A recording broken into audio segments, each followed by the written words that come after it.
I now call this regular meeting of the Board of Education to order at 7:00 p.m. Can you please call the roll? Ms. Pearson, Ms. Chavez, Ms. McCall, Present. Ms. Bennett, Mr. Carpenter, Here. Ms. Haley, Here. Ms. Stanford. Here. With 4 members present, we have a quorum. Thank you. We will now take a moment of silence, followed by the Pledge of Allegiance.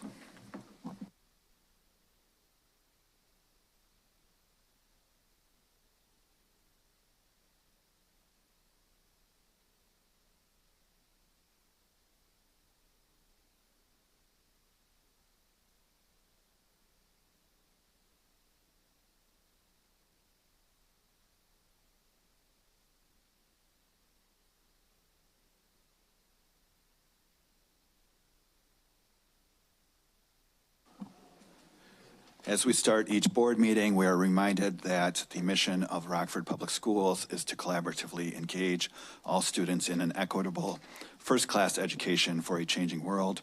Before we go any further, thank you to Kim Pedersen and Aaron Hill, who are working behind the scenes to produce the board's broadcast via YouTube live stream and Comcast Channel 20. We will now recognize and celebrate outstanding contributions. Ms. Stanford. Good evening. We typically don't have recognitions in July, but tonight we have something a little different. Please welcome Rockford Police Chief Carla Red and the department's new cadet employee and former RPS 205 Running Start student Kaylee Wilhelms. Ladies, please come forward.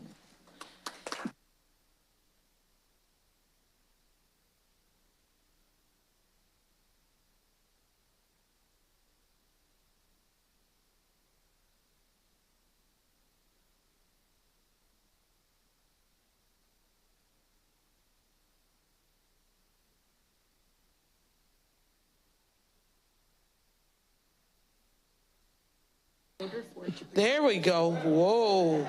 I have volume, so. Tiana, I see you shaking your head. Yes, you do.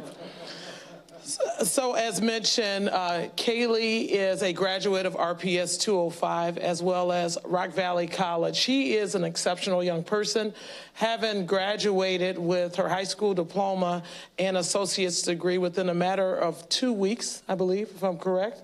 Okay, all right, a month, I was told. So at the young age of 17.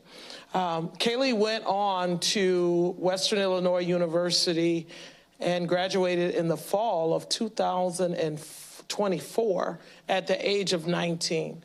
While doing all this exceptional work, Kaylee was also involved as a Rockford Police Department Explorer, where we work with youth, typically from RPS 205, and we kind of teach them a lot about law enforcement. It's not necessarily geared for them to join that track, but if they want to, they're going to get the information early enough. And I will say, I would always see Kaylee around, and after hearing that she was determined that she wanted to be a Rockford police officer. Now, of course, I'm restricted by laws and rules that will not allow me to hire her until she's 21 years of age. And we often have the conversations, why are our youth leaving the area? Why don't they stay here? Why aren't they working here? I decided, seeing Kaylee's level of commitment, that it was worth it to me as a chief of police to make the investment in her. With that, I created a position, a cadet, which is something we've never had, at least in my 27-year tenure with the police department. So I definitely wanted to keep her close and make sure no one else got their hands on her and put her to work. And in my regular meetings with Dr. Jarrett and Dr. Spearman as well, we always talk about this RPS to RVC to RPD connection. So I couldn't be more proud to stand here with Kaylee, and I know she's gonna do some phenomenal things. It will be 2026 before she's able to test her for the department, but I have no doubt she will do a phenomenal job. So with that, I'm gonna turn the mic over to Kaylee.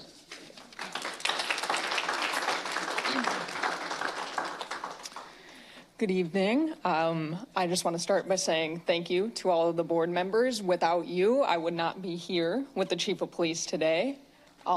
Without going to the Rockford Public Schools, I went to Guilford. Without all of that and then getting accepted into this program, none of this would have been possible today. And from the bottom of my heart, I appreciate it. It's changed my life for the better, and it's letting me do things I never thought was possible at my age. And I cannot wait to work for the Rockford Police Department. I plan to do my whole career here, and I can't wait to start. I'm looking forward to it. Thank you again.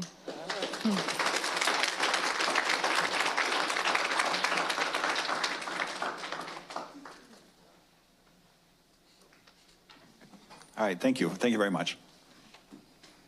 We are now on to the petitions and communications portion of our meeting, where we invite the public to make comment. The board will not respond to comments at this time. If it is appropriate, you will be contacted in a timely manner by staff. Each speaker will be allowed no more than 3 minutes to address the board. It is not appropriate to discuss matters that would otherwise be confidential in such open meetings. If you look to your left, you will see 2 digital clocks. One shows the total time allotted to public comments, and one shows the total time for each speaker. We thank you for your cooperation with our guidelines. Our first speaker is Hannah Underhill, followed by Angel Brown.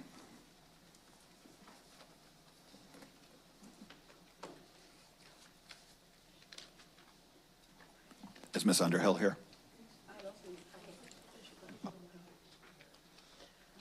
Good evening. Thank you guys for allowing me to speak. I would like to talk about Lewis Lemon in 2003. Lewis Lemon in 2003 switched to phonics-based learning. Phonics is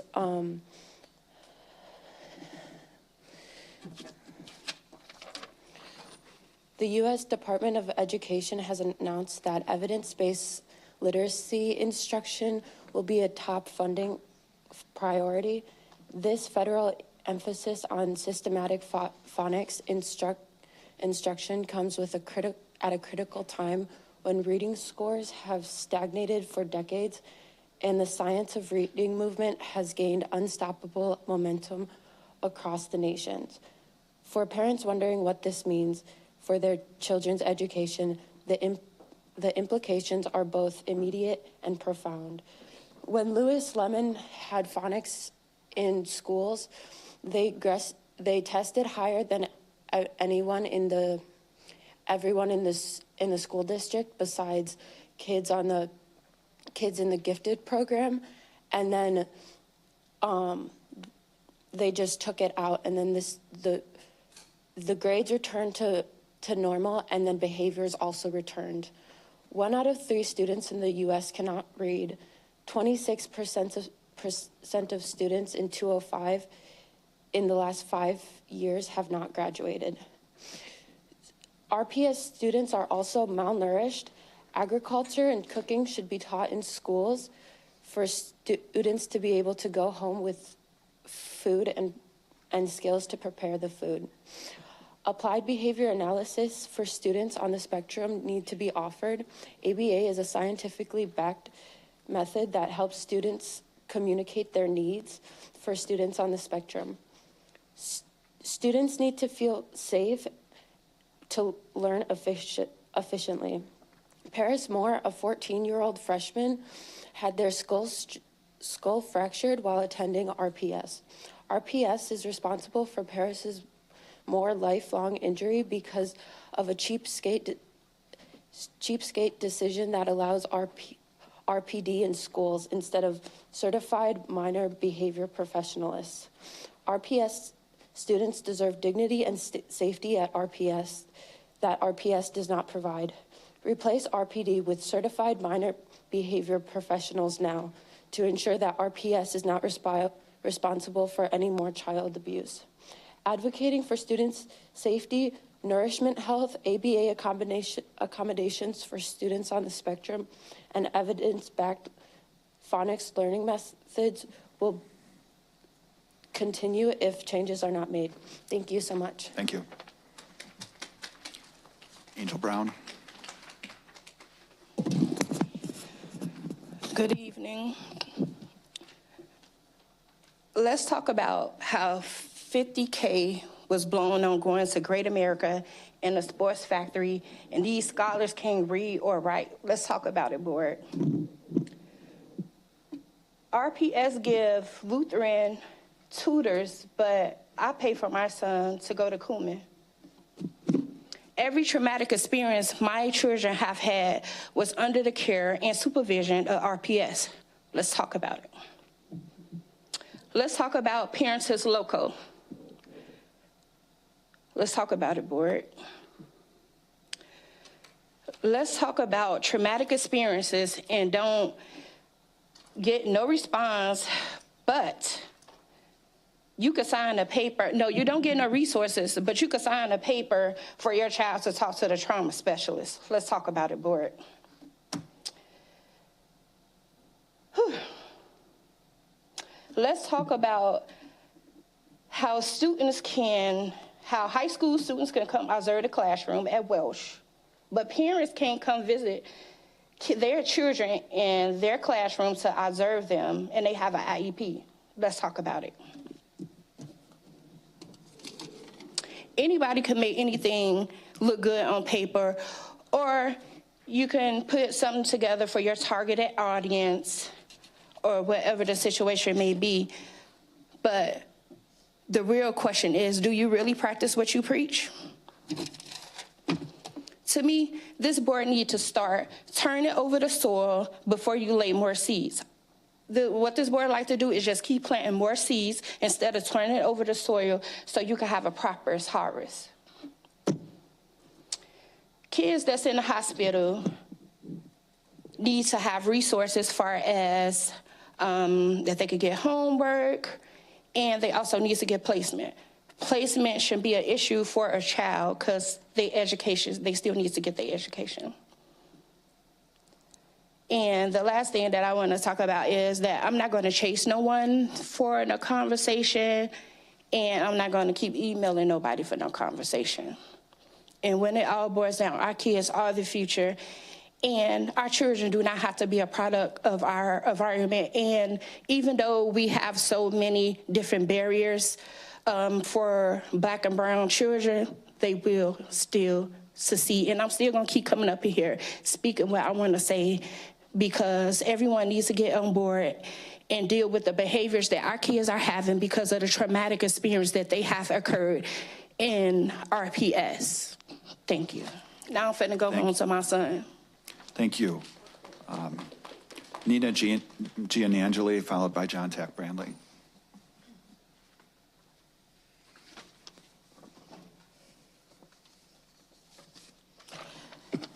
Good evening, members of the school board and community. My name is Nina Gianangeli, representing the Goal 3 Subcommittee of Eliminate Racism 815's Education Committee.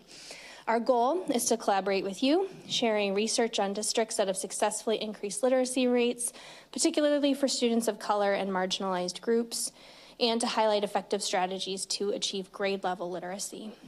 We've examined exemplary schools within and surrounding RPS. Our findings reveal practices that truly make a difference.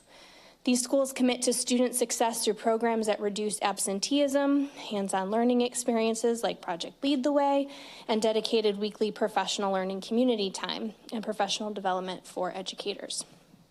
They foster a strong community, hold high expectations, offer diverse enrichment opportunities, and partner with organizations like their park districts for tutoring and summer camps. Instructionally, they excel with strong Tier 1 teaching assessments and ongoing professional development. A key finding was their intense focus on phonics in kindergarten and first grade, often eliminating the need for explicit phonics instruction past second grade. They utilize programs like Reading Horizons, CKLA, and UFly with a masterful schedule where every minute counts. CKLA in particular was used specifically to build vocabulary and background knowledge through in-depth explorations and real-world connections. Support structures included multi-classroom leaders, mentoring teachers, and providing push-in small group reading, often with 5 to 6 adults per classroom to ensure individualized attention. These effective practices are replicable across RPS elementary schools, especially with equitable funding. Finally, successful school leaders seek a new superintendent who trusts professionals, sustains successful patterns, and prioritizes research-based initiatives. As a community, we must advocate for resources that support grade level reading, ensure student needs are met, and foster a symbiotic relationship of trust and support between the community and schools. In closing, we ask the school board, how will you actively support administrators in implementing these research-backed strategies and foster conditions that enable all students, especially students of color and marginalized groups, to achieve grade level literacy? Thank you for your time and consideration on this vital matter. Thank you. John Tack Brantley. Good evening, school board, and mainly the people that's watching. You know, a few weeks ago, we had over 2,000 people to march against ISIS. So, you know, the library is my second home. So I went to the library and found out when was the first protest here in Rockford. Come to find out in 1969, Melvin Gradner protested against West Middle School about the lack of our history being taught in school, the lack of African-American teachers and administrators, and the lack of the way the Caucasians was treating African-Americans. He was arrested and had to pay $25 and a $70 fine. They took it all the way to the Supreme Court. The Supreme Court voted 9-0 in favor of Melvin Gardner and in favor of the school putting in our curriculum. Then we had a protest.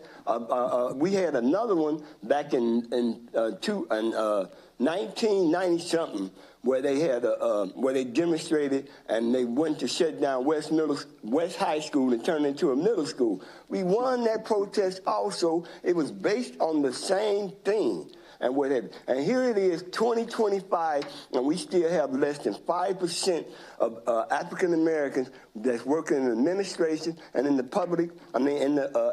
As teachers. So we can't be worried about what the school is not doing. If we don't look out for our future generation, we won't have no future generation. Me and Dr. Reed just had a conversation a few minutes ago.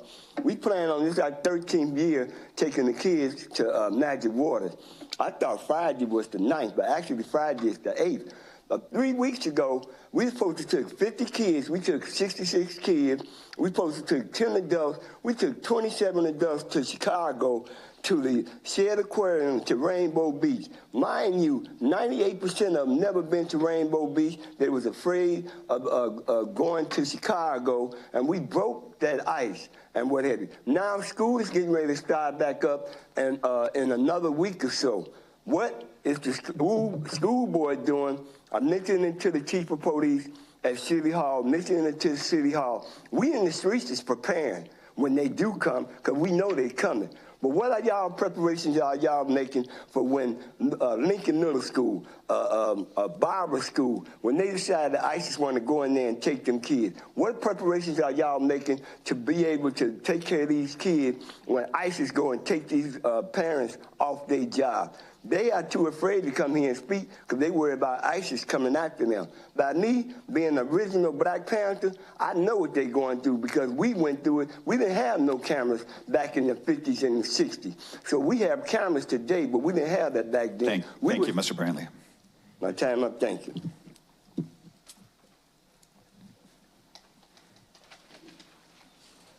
We are now on the performance and monitoring consent portion of our meeting. May I have a motion and a second to approve the items listed in section 4? So moved. Second? Thank you. Are there any consent items in section 4 that board members wish to have pulled for separate consideration? Would you please call the roll? Mr. Carpenter, Yes. Ms. Haley, Yes. Ms. Stanford, Yes. Ms. McCall. Yes. Motion passes with 4 yeses and 3 absents. Thank you. We are now on the Planning and Development Committee. The action items in section 5 that proceeded through the Planning and Development Committee 5A is resolution approving the fiscal year 26 tentative budget and designating a public hearing. Is there a motion to approve, a motion and a second to approve item 5A? So moved. Second? Thank you. Is there any discussion? Seeing none, would you please call the roll? Ms. Haley, Yes. Ms. Stanford, Yes. Ms. McCall, Yes. Mr. Carpenter. Yes. Motion passes with 4 yeses and 3 absents. Thank you. Moving to 5B, is there a motion and second to approve item 5B, the dental services agreement between the Board of Education of the Rockford Public Schools and 205 Direct Dental Services? So moved. Second. Thank you. Is there any discussion?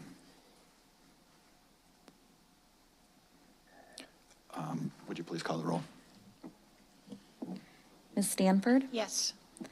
Ms. McCall, Yes. Mr. Carpenter, Yes. Ms. Haley. Yes. Motion passes with 4 yeses and 3 absent. Thank you. Moving to 5C, is there a motion and a second to approve item 5C, supplemental math tier 2 and 3 resources 6 through 12?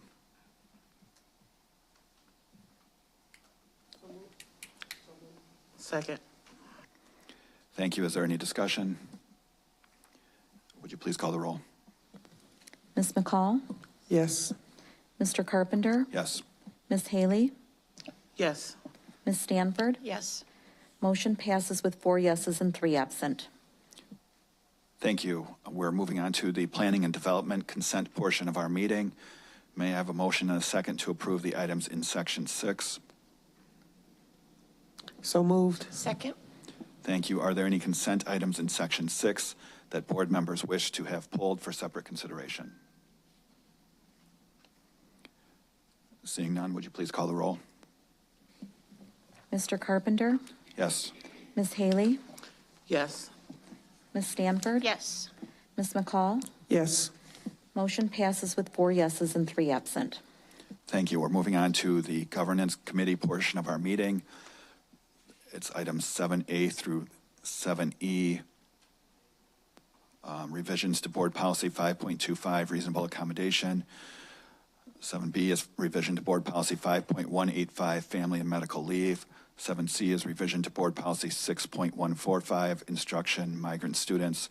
7D is revision to board policy 6.150, home and hospital instruction. And 7E is revision to board policy 6.280, grading and promotion. Is there a motion and a second to approve the proposed policy changes in items 7A through 7E? So moved. Second? Thank you. Are there any items of section A through 7E that any board members wish to have pulled for separate consideration? Is there any discussion on items 7A through 7E? Seeing none, would you please call the roll? Ms. Haley, Yes. Ms. Stanford, Yes. Ms. McCall, Yes. Mr. Carpenter. Yes. Motion passes with 4 yeses and 3 absent. Thank you. Moving on to the governance consent portion of our meeting. May I have a motion and a second to approve the items listed in section 8? So moved. Second. Thank you. Are there any consent items in section 8 that any board members wish to have pulled for separate consideration? Seeing none, would you please call the roll? Ms. Stanford, Yes. Ms. McCall, Yes. Mr. Carpenter, Yes. Ms. Haley. Yes. Motion passes with 4 yeses and 3 absent. Thank you. We are moving on to the closed session consent agenda, including the following items: 9A, Workers' Compensation Settlement Agreement, MC; 9B, Workers' Compensation Settlement Agreement, AJ; 9C, Request for Administrative Transfer, KM and MM; 9D, Appointment of Antone King as 10-month Assistant Principal assigned to Kennedy Middle School; 9E, Appointment of Mark Ostap as 10-month Assistant Principal assigned to Jefferson High School; 9F, Appointment of Swanee Rodriguez Parham as 12-month bilingual multicultural education program administrator, non-certified, assigned to the administration building. 9G, appointment of Courtney Albert as 12-month elementary principal assigned to SOAR Academy.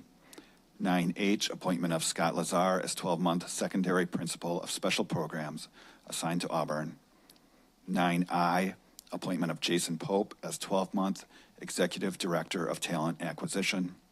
9J, appointment of Jenna Guzman as 10-month dean assigned to Rolling Green Elementary School.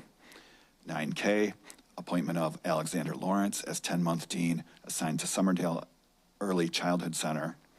9L, appointment of Brandy Fago as 12-month principal assigned to Flynn.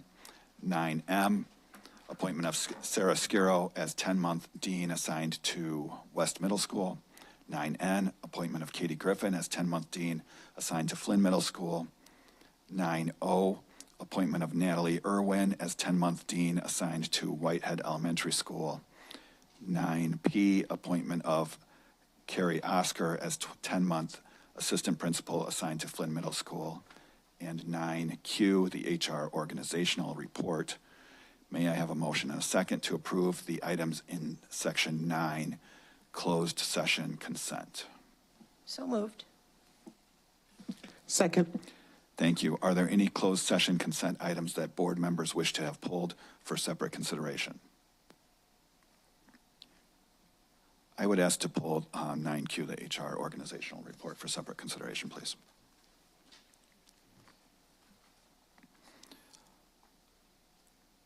And then would you please call the roll for the items that have not been pulled, which is 9A through 9P?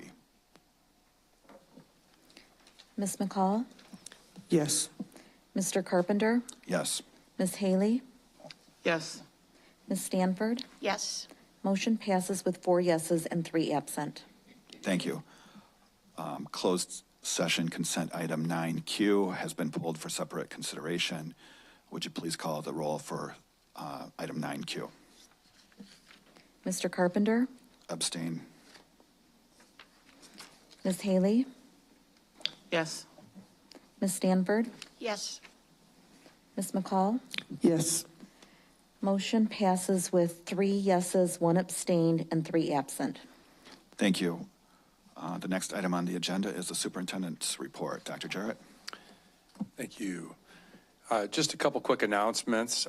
Tomorrow, the Golden Apple is sponsoring a series of competitive bartending and eating events across the state line. RPS is going to have a group of people there tomorrow evening at Ernie's across the street. So we would love to invite community members to come out and support a good cause, support a really good local restaurant and bar, Ernie's, as well as something that helps put dollars towards supporting high quality teaching, which the Golden Apple does a great job of. Other local school districts are competing with RPS, so we want to make a good showing. I think we do have the championship belt from last year, so if anyone can stop by for an adult beverage or just any kind of a beverage or something to eat, we'd love to invite you to support a great cause. Secondly, I just wanted to give a huge shout out to our principals and high school students. We had an amazing class of superintendent student advisory group students that have been interviewing over the last 2 weeks, and we had a lot of seniors in this year's group, but we have a really strong group coming in that really reflects the quality and the diversity of our community. I want to give a shout out to our current students and Mrs. Lozano, who were huge helps during the interviewing process and have had a chance to meet the students who will serve as representatives at the board next year, and we're in very good hands. I'm excited for you all to meet them. With that, that concludes my report, Mr. Carpenter. Thank you. The next item on the agenda provides the opportunity for board member discussion. Are there any board member comments, action steps, other business, new business, agenda recommendations, or any other matters to discuss? Ms. Stanford. Mrs. Bennett had asked me to make sure everyone knew about the 8th Annual Educator Summit that's coming up on August 5th and 6th at the City First Church from 9 a.m. to 4 p.m. It is championing youth safety in the classroom, responding to domestic and sexual violence in our communities. And it's free for anyone who wants to come and join the training. Thank you very much. Ms. McCall? I just want to say again, as Dr. Jarrett mentioned, tomorrow, the Golden Apple event at Ernie's Pub across the street. I will be on at 6:20, and I promise I've been practicing. I'm going to have the best foam for the beer pour. So come on out tomorrow and see us and come out for a good cause. That's it. Thank you. Thank you. If there is no other further business before the board, I would take a motion and a second to adjourn. So moved. Second. Great. Thank you all.